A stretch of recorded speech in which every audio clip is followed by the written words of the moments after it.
The Axe Murders of St. Louis Cemetery. Despite the rumors and warnings, a group of thrill-seekers decided to investigate the legend for themselves. They arrived at the cemetery just after sunset, armed with flashlights and a sense of bravado. As they made their way through the winding paths of the cemetery, they began to hear strange noises. It started as a faint chopping sound, but as they got closer to the crypt, the noise grew louder and more distinct.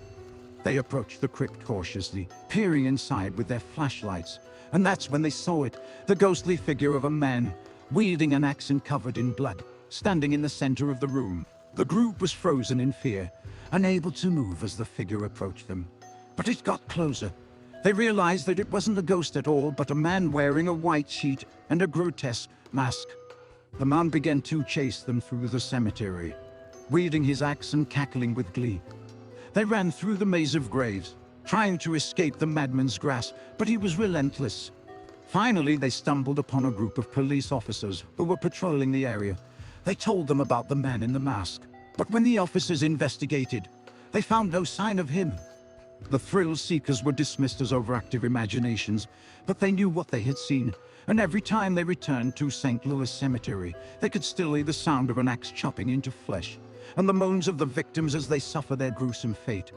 As the weeks passed, more and more people reported strange occurrences at St. Louis Cemetery. Visitors claimed to have seen a ghostly figure wielding an axe, while others reported feeling a cold breath on the back of their necks. The police investigated the reports, but could find no evidence of any wrongdoing, and yet the stories continued to spread, fueling the legend of the Axe Murders of St. Louis Cemetery. One day, a group of teenagers decided to test the legend for themselves. They arrived at the cemetery just before midnight, armed with their phones and a sense of invincibility. As they made their way through the graves, they suddenly heard the sound of an axe chopping into flesh. They froze in terror, shining their flashlights around the cemetery, and that's when they saw it, the ghostly figure of a man, wielding an axe and covered in blood, standing in the shadows. The teenagers screamed and ran, but the figure was relentless, chasing them through the maze of graves. They stumbled and fell, their phones clattering to the ground, but the figure was always just behind them. Finally, they reached the edge of the cemetery and scrambled over the wall. But as they looked back, they saw the figure of the Axeman disappear into the darkness of the cemetery. The teenagers were never the same after that night. They refused to talk about what they had seen, but they all knew that the legend of the Axe Murders of St. Louis Cemetery was more than just a story. And every time they passed by the cemetery, they could still hear the sound of an axe chopping into flesh, and the moans of the victims as they suffer their gruesome fate. The Axeman of New Orleans. One summer night in New Orleans, a group of friends decided to have a sleepover in a mansion they rented for the weekend. As they settled in for the night, they heard a strange sound coming from outside. It was the sound of an axe hitting a nearby tree. The group ignored the sound and went back to sleep. But soon the sound grew louder and more persistent. One of the friends got up to investigate and saw a man in a black suit and had walking towards the house with an axe in his hand. The friends were paralyzed with fear as the man broke into the house and headed straight for their room.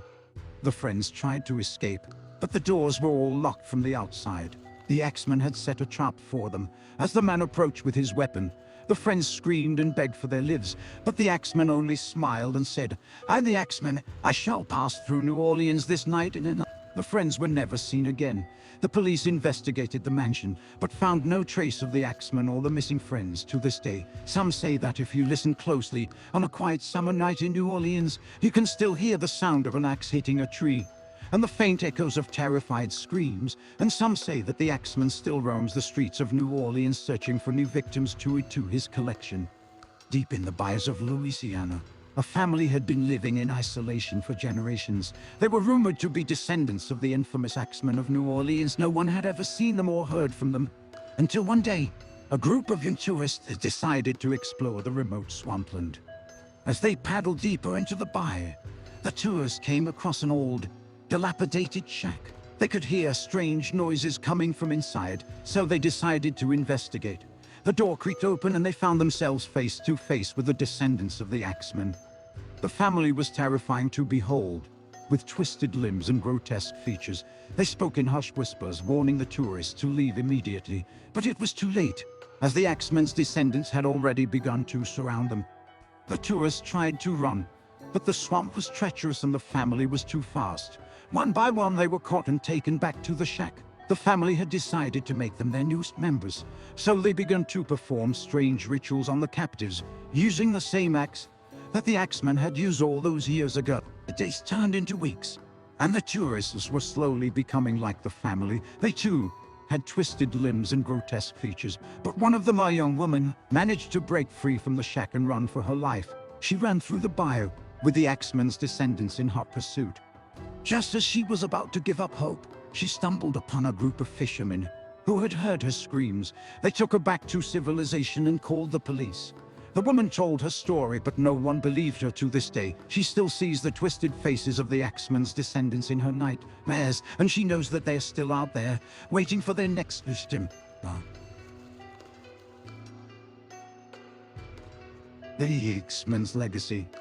The woman spends countless nights poring over the Axeman's journal, trying to decipher the cryptic message hidden within its pages. She discovers that the Axeman had been a practitioner of dark magic, using his musical talents to lure unsuspecting victims to their deaths.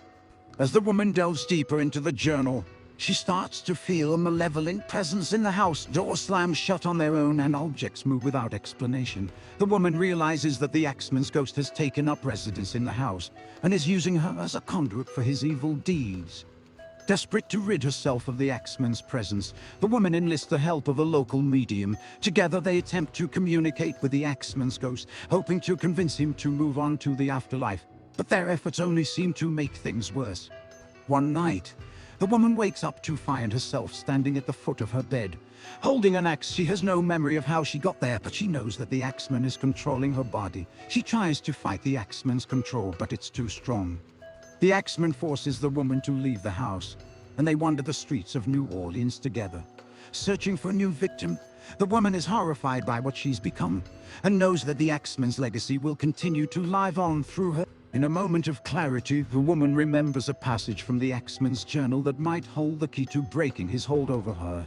She recites the incantation, and suddenly the Axeman's ghost is banished from her body. The woman is left shaken but alive, knowing that she narrowly avoided becoming the next victim of the Axeman's legacy.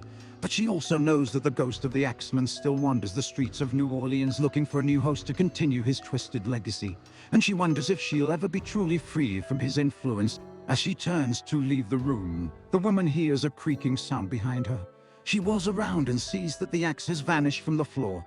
Suddenly she feels a cold breath on her neck, and the sound of a man's voice whispers in her ear, "Thank you for freeing me." The woman screams and runs out of the house, never to return again.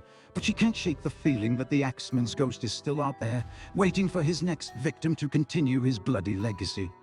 Years later, the woman reads about a new series of axe murders in the French Quarter of New Orleans, and she can't help but wonder if the Axeman's ghost has found a new host to carry on his twisted legacy. Well,